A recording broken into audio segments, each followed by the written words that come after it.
I grew up believing that when something broke, you fixed it teshly when it came to marriage. That's what I was taught. I wasn't flawless, but I gave everything I had to her. Melina and I were together for 13 years. I thought we were. Building something lasting, weathering life together, fighting through the rough patches like a team. I genuinely believed we were growing old side by side. But all that collapsed on a random Tuesday that began just like any other. At first, it was subtle. Her routine shifted. She started working late more often. Her phone was always face down, always silent.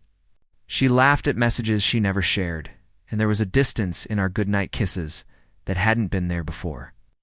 I didn't jump to conclusions. I figured she was stressed, maybe overwhelmed. I asked gently if something was wrong. She brushed it off with a smile and a quiet, just tired babe. I wanted to believe her, so I did. Then came the night she went to bed early, saying she had a migraine. I stayed up, half watching a game, and later went into the study to send an email. Ow! Her laptop was open on the desk. A notification pinged. In the corner of the screen, a message from someone named Eli. Just a preview, but it stopped my heart. Last night was amazing. I can still smell you on my sheets. I didn't touch the laptop right away. I just stared at the message. My hands started to shake. I felt dizzy, like the air had been sucked out of the room. Eventually, I opened their chat. It was all their months of messages, pictures, videos, hotel names, their own language, their own world. A life she'd been living without me in it. Closed the laptop. I didn't wake her. I didn't scream or cry. I sat on the couch till morning, eyes dry but burning. The next day, I made her breakfast, like always eggs, toast, black coffee. She kissed my cheek, told me to have a good day. I smiled back, but something in me had already gone cold. I went to work, pretended everything was normal, but all day, all I could see were those messages, her smile, her touch given to someone else. I didn't say anything for 3 days. I don't know why. Maybe I was hoping it wasn't real. Maybe I needed time to breathe before the storm. Maybe I just needed to be ready for goodbye. Saturday came. She left to run errands. Waited for the door to close behind her, then gave it another 15 minutes. I walked into our bedroom, pulled the biggest suitcase we owned from the closet, and began packing only my things. Shirts, pants, socks, my passport, my laptop, my razor. I removed my wedding ring and placed it on her pillow. Then I heard the door creak. She was back. I didn't stop folding. "What the hell are you doing?" she yelled. Her voice shook. She sounded afraid.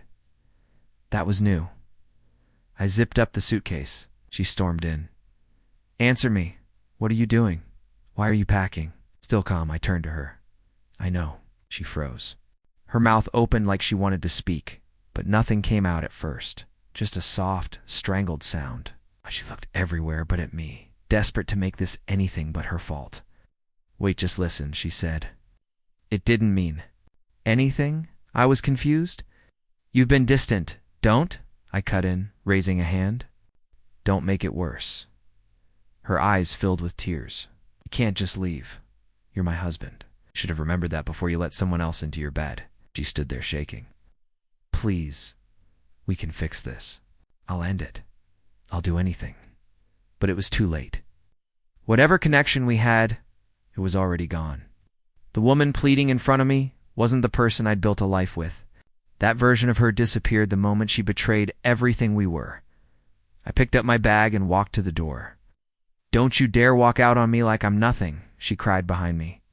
I paused, my hand on the handle. "You all ready?" "Made me nothing," I said. And then I left. I didn't go to anyone's house. Didn't book a hotel. I just drove 4 hours. No destination, just a road, the silence, and the fading sun in my rearview mirror. I didn't know where I was headed, but I knew one thing: I was done, and at last I was free.